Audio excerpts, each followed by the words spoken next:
El ple extraordinari de Premià de Dalt del passat 18 d'octubre va començar amb tot el govern municipal i els dos regidors de la Crida aixecant pancartes demanant la llibertat dels presidents d'Òmnium Cultural i l'Assemblea Nacional Catalana, Jordi Cuixart i Jordi Sánchez, empresonats a Soto del Real per un suposat delicte de sedició.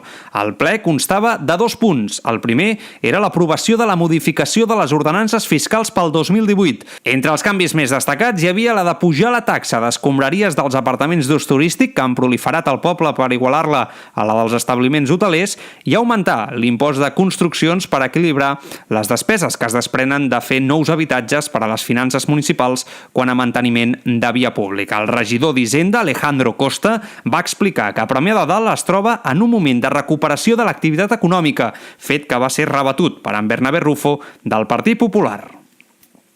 La corporació considera que el seu guany o el seu possible benefici hauria de repercutir en les arques municipals per poder millorar la qualitat de vida de tots els veïns i també dels veïns que estaran per venir.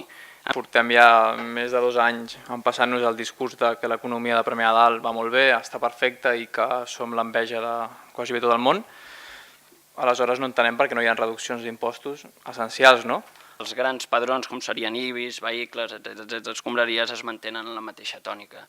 Les mesures es van aprovar amb els vots a favor del PDeCAT, el Partit Socialista, Esquerra Republicana de Catalunya i el regidor de Crida, Premià de Dalt, Jaume Batlle. L'altre regidor d'aquest partit, Carlos García, es va abstenir i el regidor del Partit Popular, Bernabé Rufo, va votar-hi en contra. El següent punt de l'ordre del dia va ser l'aprovació del compte de gestió de la recaptació de l'exercici del 2016, que va posar a tots els regidors d'acord, ja que van votar-hi a favor per unanimitat.